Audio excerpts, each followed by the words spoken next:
When I was 27 years old, I thought I had my entire life planned out. I had a crystal clear vision of what each chapter of my life would look like and where I was supposed to be at different points. I had a very unusual and eclectic upbringing. I grew up with European parents internationally in Catholic nun boarding school where nuns were allowed to beat you back then. I moved every 2 years of my life. I engaged in global wilderness survival programs around the planet, and our home base was an island in the Bahamas called Cat Island. I even moved to China when I was 16 years old. My Italian kickboxing instructor boyfriend did not speak English, and I did not speak Italian. I learned the language very quickly. Young love will do that to you. We even went to jail together in China near the Mongolian border in sub-zero temperatures. A mother's worst nightmare. If you are intrigued about what it's like to go to jail in China, that's my next TEDx talk. In my formidable 20s, I went from frequenting the Playboy Mansion, because that was a really great life decision, to majoring in entrepreneurship and winning business plan competitions in Miami. I then worked for a prominent political family. Jaded by politics, I moved back home to the Bahamas and put myself through a 12,000-page technical analysis day trading course. My days were spent with crystal clear water, studying and smoking cigars with the most intelligent man I know, my dad, under a tiki hut bar at sunset. Life was great. It was really great. Then came August 21st, 2010. Just a typical day in the Bahamas. I vividly remember saying to my mother, "I love my life." I was so grateful for my life and my rockin' body. A mere 10 minutes later, I take a dive of a tiki bar into water. I didn't notice how shallow it was. I dive headfirst into sand. Bam! Paralyzed instantly, and I knew it. Floating fully conscious upside down in the water, I waited for what felt like an eternity to be saved. My mother knew something was wrong. A mother, she always knows. She flipped me over and she saved my life. We then had to direct our own medical care because there were no doctors on the island at that time. It took a Herculean 22-hour journey, walls of thunderstorms, and multiple jets to rush me into surgery. The surgeon walked in my room and he told me, "You are paralyzed from the chest down with paralyzed hands." I call them my paws. A quadriplegic. Initially unable to move, I knew my life would forever be different. I remember looking at him and thinking to myself, "You think I'm paralyzed?" Oh, and then for the next point in my life, I just kept questioning to myself, where was I going with my life? I also started to question, how much worse could it get? Never a great question to ask yourself. For the next 7 straight years, I lived in and out of hospitals with 11 surgeries. My medical portfolio included pulmonary embolisms, osteoporosis, spinal cysts, cervical cancer, pressure sores, and chronic pain burning me alive, even as I am on stage with you here right now today. Murphy and his law was kicking my butt 18 ways to Sunday. So it's a really good thing I can't feel my butt.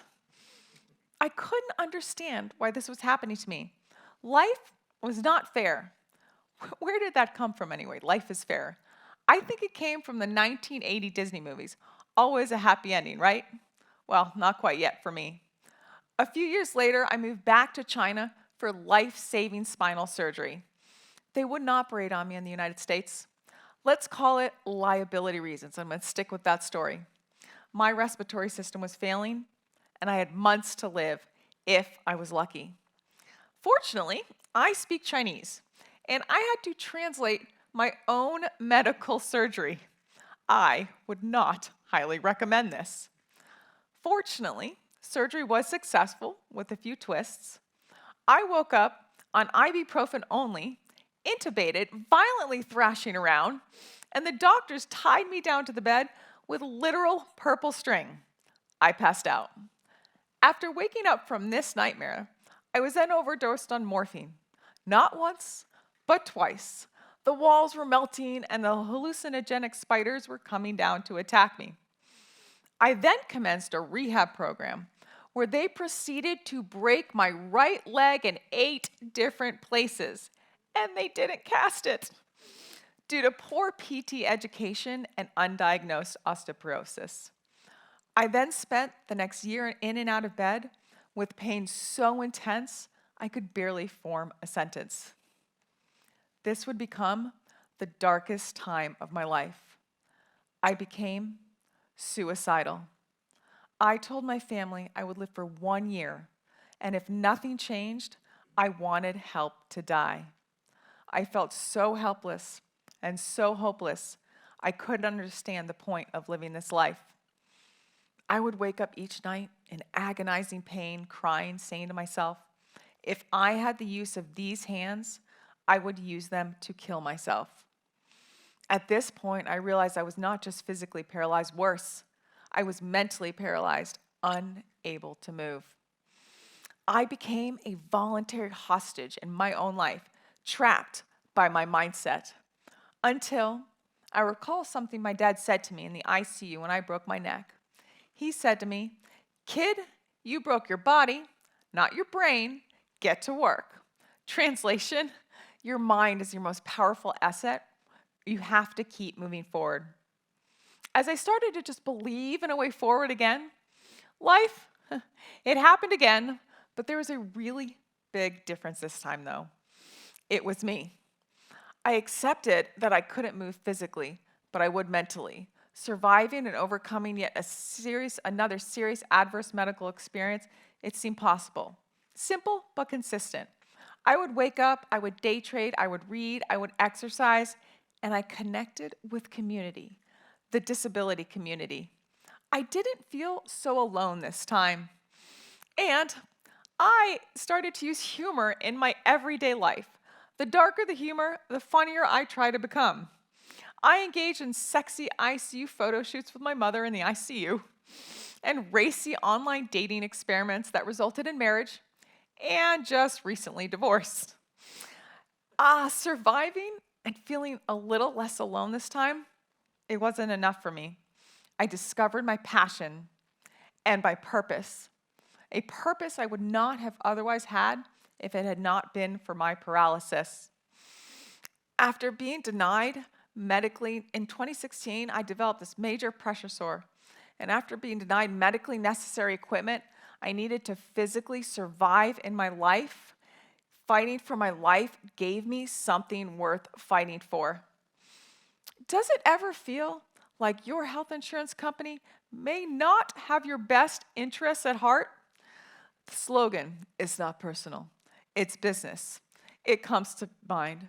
When I was denied this medically necessary equipment I needed to physically survive in my life, I started to fight back, and I started to win everything. And I am still standing, proverbially speaking. And you know how I did this? I learned to write letters of medical necessity, back them up by peer-reviewed journal articles, navigate the health insurance appeals process, and I started to win everything. I took this work national, working on different healthcare equity initiatives. This led me to be humbly crowned Miss Wheelchair America. I then worked with an incredible coalition in Washington, D.C., where we worked tirelessly with Medicare for years, and we successfully changed landmark legislation through the use of power seat elevators, what you see me here today.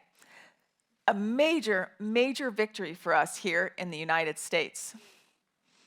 Throughout my journey, I researched, discovered, and learned how to apply 3 concepts in my life to help me keep moving forward despite the pain. These center around re-examining happiness, success, and responsibility. In my quest for trying to live a normal life, I kept searching around happiness for every corner. Where was she? Because I couldn't find her. Research performed by Joseph and Lindley showed that up to 70% of people who overcome trauma report positive psychological growth, and adversity makes you stronger. Adversity did make me stronger, but it did not yet make me happier. I thought overcoming all of my obstacles in life would lead to some kind of miraculous transformation just by going through the motions of surviving. Until I flipped the script on the concept of happiness. I could still live my best life and keep moving forward, just differently. For me, it started as being happy enough. Every time I would search for happiness, it would make me more miserable. Because I kept trying to avoid pain and trauma. That's the problem with happiness. For so many of us, we are unable to avoid our pain or our trauma in life. To embrace the next chapter in life, that involves finding the problems that we enjoy solving, not the avoidance of our problems. Once I started to really grasp this idea that we have to choose the problems we enjoy solving, this is when the dots started to connect for me on now focusing on how to move forward and what is in my control by consistently moving forward regardless of the outcome. And I started to redefine what success looked like. During my transformational year in bed, success, it did follow. But what do I mean by success?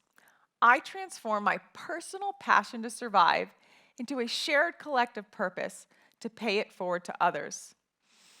I thought I just consistently shifted my mindset into thinking about what I do have, not what I don't have. For many of us, we have become the victims of our own success. We get anxious. We get doubly anxious. This causes more anxiety. Quick, where's the vodka and the processed sugar? It feels as though this is an epidemic where our crises are no longer material, but they're spiritual.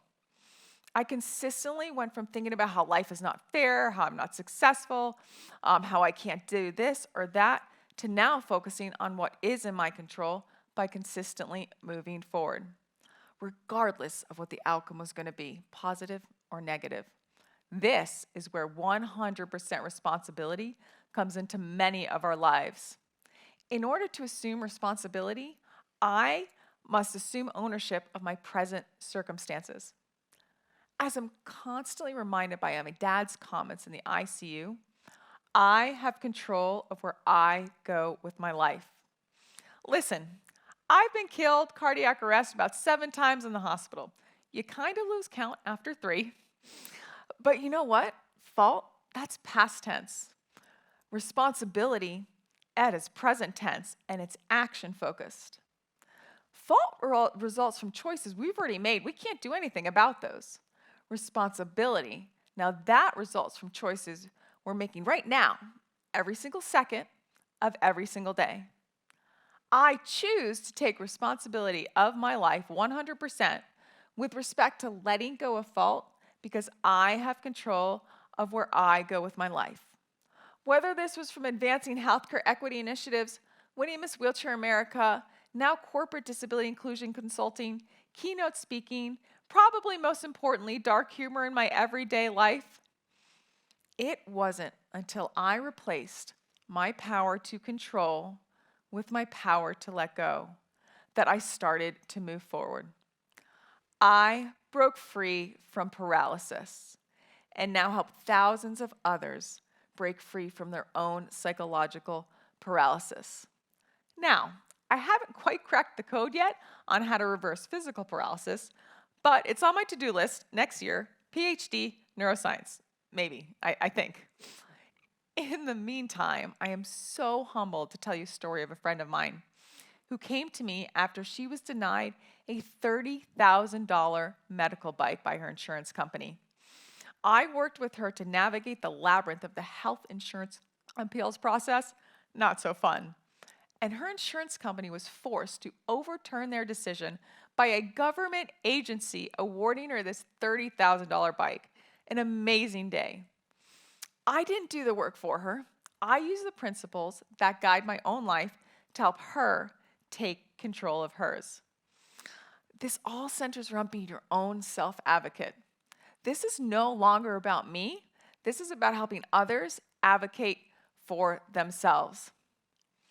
One thing we all have in common, We experience life struggles. We question how we can move forward or if we can move forward. Maybe it's a relationship loss. Maybe it's a sickness. Maybe it's unemployment. Maybe it's just a bad boss. It makes complete sense how we question how we can move forward or if there even is a next chapter in life sometimes.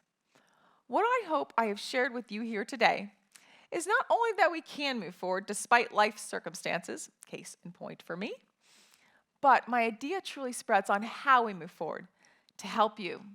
Because if a young woman at 27 who broke her neck not only survived in life and forged ahead to survive and thrive and become the Energizer Bunny on Wheels 2.0, and we twist, so can you. Sometimes, though, it's just moment by moment. Other times, it's inch by inch. But we keep moving forward. Thank you.